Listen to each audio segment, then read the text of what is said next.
Who has on their bingo card that Shawn Michaels, Triple H, Kane, and Undertaker have a complete bomb of a everything that could go wrong was going to go wrong, and it did. And it did. It was snake bit. Oh my gosh, yeah. Well, it wasn't easy to put together, if you recall. We were going back and forth on things. And I remember this was early into our trips to Saudi. Mm-hmm. And we were on a call with Vince, or at least I was on the call. Everybody else was there with him. And, I need something new. They want new stuff that we've never seen. I said, well, I don't think we've ever seen the Brothers of Destruction against DX. God, I love it. I said, good luck getting Shawn to come out of retirement. I can do that. And he did. He did it. I don't know how he did it. I love Shawn came back through Gorilla. Oh, my gosh. That's it. Never again. It was so bad. I felt so bad. I felt worse. I felt worse for him. Even Paul, who had ripped his pec, I think, right, or bicep. What did he tear? No, it was his pec. It was his pec. Because he was giving left-handed chops. Yeah. So, He ripped his pec on the Harley bump, right? Yeah, right at the get-go. I mean, that happened right out of that was the first. That was the first brick. spot, Yeah, that was the first brick that fell. And then Kane, his mask falling off, and the wig. Oh gosh, it was so bad. And that great moonsault. Oh my gosh, yeah. He used to jump further. I had engaged for 15 years ago. Oh my gosh. But yeah, it's fun to watch now, but man, it was not a fun night. Let me ask you something. Mm-hmm. Boneyard match. Mm-hmm. You knew then it was time, didn't you? It hit me during the filming of it. I think it was like 3, 4 in the morning. Yeah. We were still out there, and I could feel my body starting to shut down, like even the adrenaline. Because I thought we were having when we were doing things, it was like this is clicking, this is good. But like when we'd have to relight or move things around, like I could feel my body, like the adrenaline. The adrenaline always carried me through all my injuries. Sure, like the eyes, the back, all of it. Like adrenaline, just like okay, it's time to go.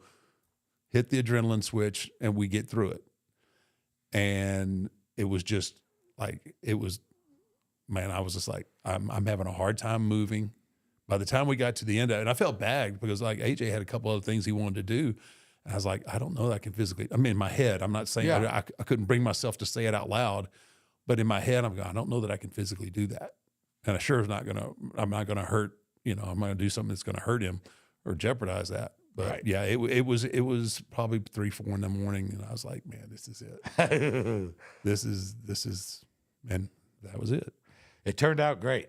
No, I'm really happy, with it. Obviously, I would have loved to have worked with AJ in a wrestling ring. I'll bet. I mean, I think maybe without COVID hitting and like if I'd been able to train and do everything, I think maybe we could have. But it worked out the way it was supposed to. It was, it encapsulated my whole career, and I thought it was great. If people would have seen what that place looked like before. Oh, the day before? Yeah. Oh, my gosh. I mean, because I remember pulling up with Trips and I was just like, oh, my God, you got it. We can't. But he's seeing things. Yeah.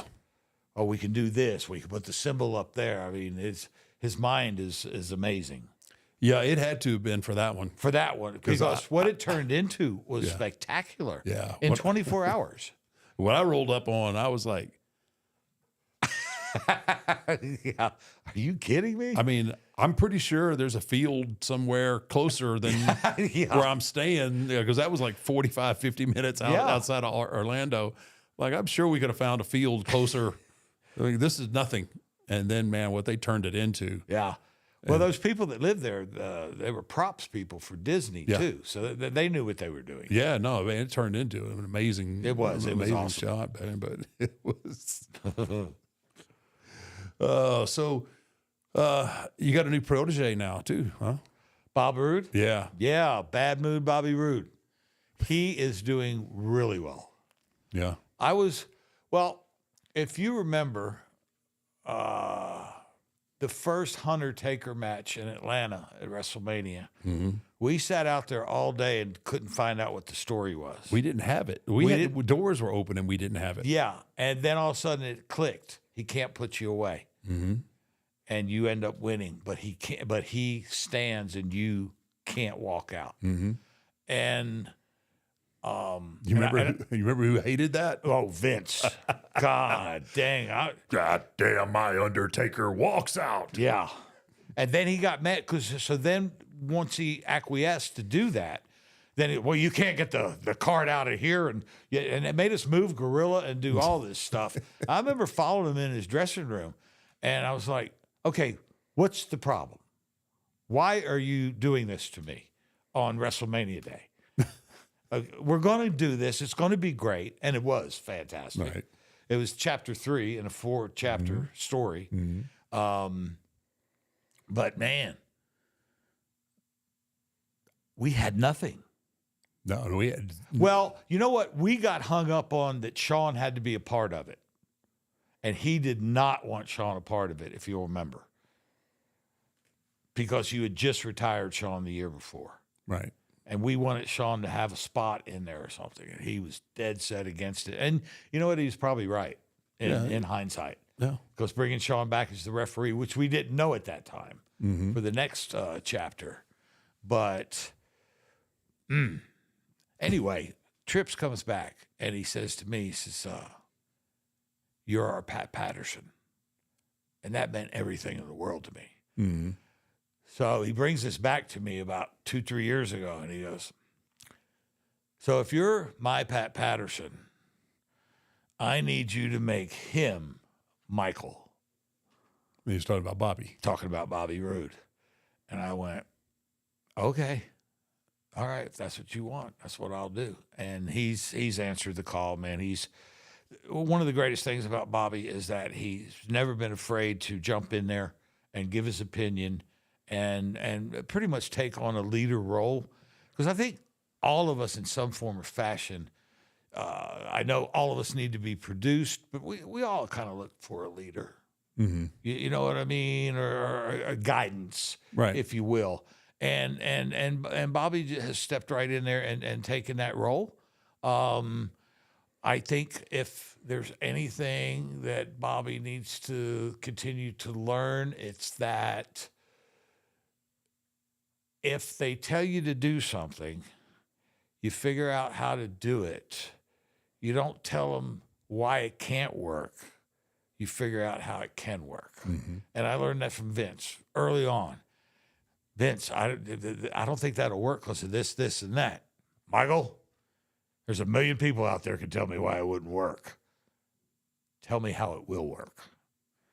And that's easier said than done, but Sure. That's the mindset because our business is so subjective. You can make anything work Right. if you really put your mind to it. We all get tunnel vision into what we want. Sure. Yeah. You know what I mean? But you can make it work. Yeah. And that's why he had you in the role that you were in. I think so. It took a while to get his confidence and his trust. Well, you had some other. I had shit. issues. You had other, but I think your mind and what you brought to the table helped get past the other issues because he saw the value in what you brought to the product. Oh, I owe everything to Vince. Yeah. You know, he should have fired me 3-4 times over. I tried to get him to. I know. Everybody What the did. hell? Just kidding. I'm gonna leave that off here because I'm tired of putting it back on. Okay. Yeah, you lost your cube. I lost my cube, man. God, dog. I hate when I lose my cube. That's a sign. Yeah. Oh my gosh. But I know it's a much probably a kinder, gentler working atmosphere.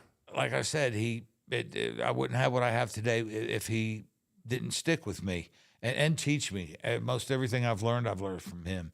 You know, you got all these podcasters and Easy.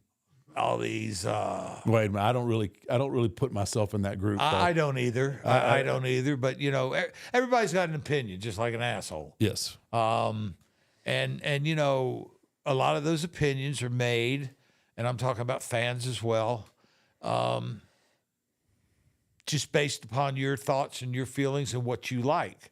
They're not based really on business and the money's involved and where they go and what you do here and that. That's not where those opinions come from, because nobody's got their money invested in it. So it doesn't, it's not going to affect them from a financial standpoint. Exactly. I'll give you a perfect example. Me and the Eagles and their head coach, Nick Sirianni.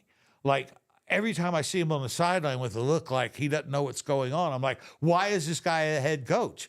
This guy knows a million times more football than I do. Right. But I'm just making my opinions based on what I see and what I want. Right. I don't know what he knows about how to get this player to do this or what makes that player tick and all that. And it's the same thing. People make their opinions based upon what they want, not what they know. What they know. Yeah. I think that's probably one of the most understated statements around, because that just, the amount of variables that go into every card, every booking, and it's funny. I'm just kind of learning all this stuff after all these years.